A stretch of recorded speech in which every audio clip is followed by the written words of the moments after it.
Hello guys! Hello Earth Signs, hello Virgo, Capricorn, and Taurus. Welcome dito sa aking channel, Kapalaran 888. Welcome guys. Alamin natin kung anong messages, vibration, gabay, energy para sa inyong lahat. General reading to, daily tarot reading. Earth Signs, Virgo, Capricorn, and Taurus.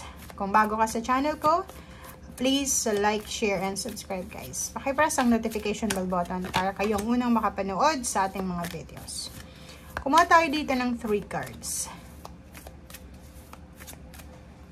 3 cards para sa lahat ng mga Earth Signs, Virgo, Capricorn, and Taurus.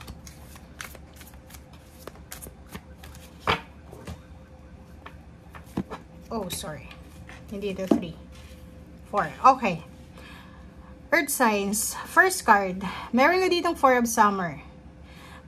Posibleng sa araw na ito ay medyo distracted ka sa kung ano man itong ginagawa mo. Like, may purpose ka, may goals ka, tapos sa araw na ito, pwedeng distracted ka ng isang tao. Like, for example, nagtatrabaho ka, hindi ka makafocus sa trabaho dahil may problema ka sa relationship.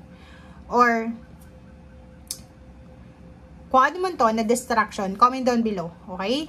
And posibleng may pakaramdam ka din na hindi ka kontento. May hinahanap ka emptiness. Yung nakikita natin, empty. Parang feeling mo, hindi kompleto yung sarili mo, yung buhay mo. Parang may hinahanap ka, may hinahanap kang connection.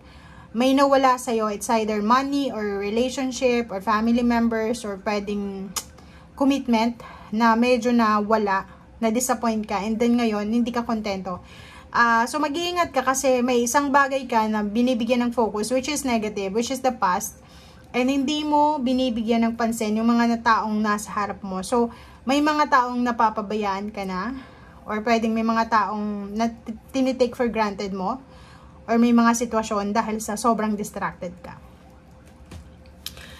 Dito sa next card na to is sa araw na ito, 5 of Spring kasi ito posibleng kailangan nating mag-ingat kasi first of all, distracted ka, 'di ba? Hindi ka makapag-focus sa kung ano man tong goals mo or kung anong gusto mong gawin sa buhay.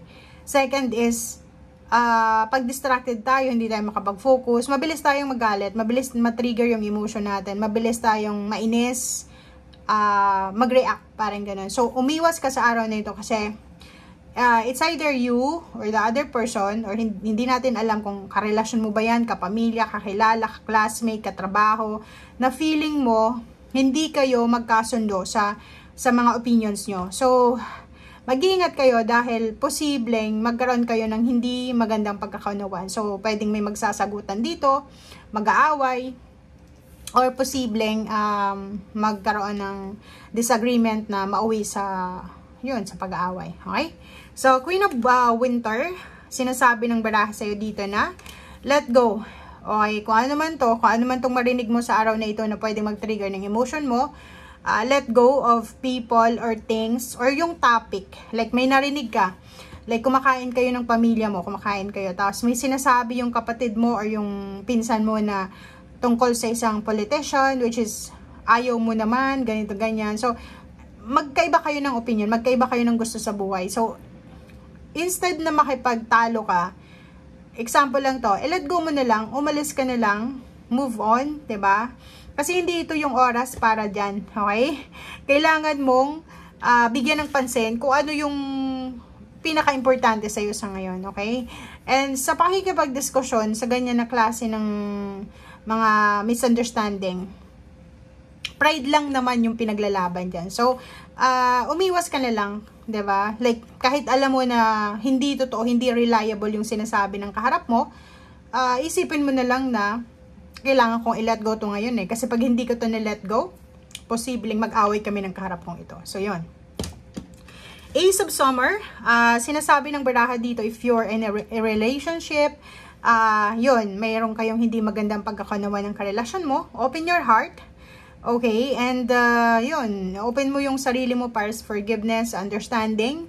And may mga iba sa inyo, it's either you're single or looking for a relationship, or mga widow, or kung ano pa man ang status mo sa relationship, posibleng may magsisimula sa buhay mo. It's either intimate relationship, friendship, or mga past relationship. Pwedeng bumalik. Okay?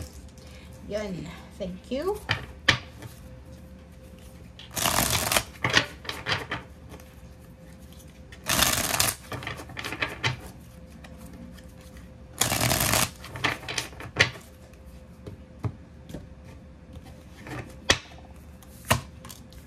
Okay, 3 of Wands. Wow.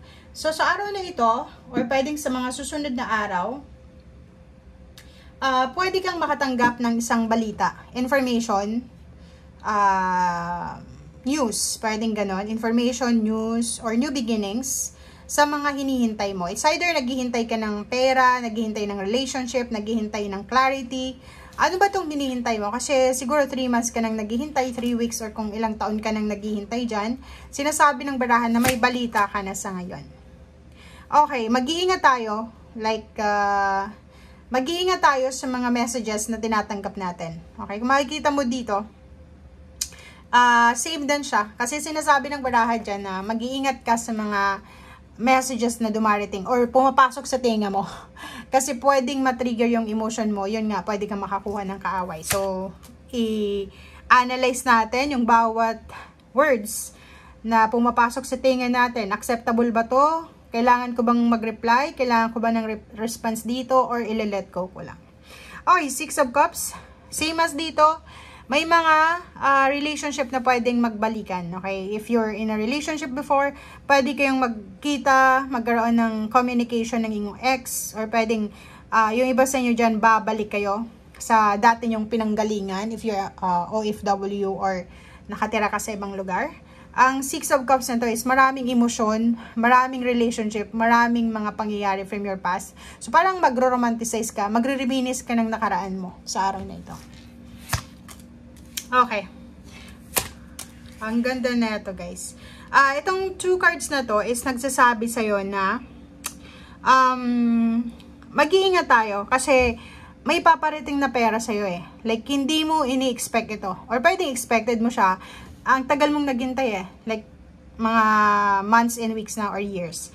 Mag-iingat ka kasi parating to. Ang problema lang dito is meron ka na isang bagay na kailangan na i-let go bago dumating itong pera. Or, ibig sabihin, kailangan mong alisin ang isang bagay nito para makapasok itong perang ito.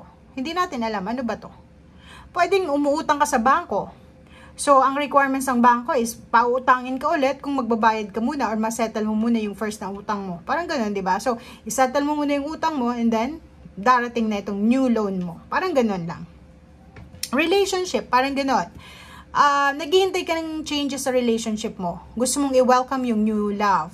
Pero in a relationship ka, tapusin mo muna yung current relationship mo kung gusto mo ng new, 'di ba? Hindi yung pagsabay-sabayan natin.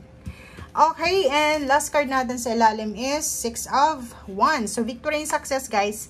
So, yun, sinasabi ng baraha dito, may paparating, guys, na victory and success, recognition, or 6 months from now, you're sa pedestal na, 'di ba? Ikaw ang nasa highlight, limelight. So, ihanda mo ang sarili mo para sa event na to. It's either your kasal, your wedding, or birthday. Hindi mo to birthday. Birthday ng family members mo, graduation, wedding anniversaries, any kinds ng celebration ito. Basta ikaw yung nasa spotlight. Thank you, guys. Bye!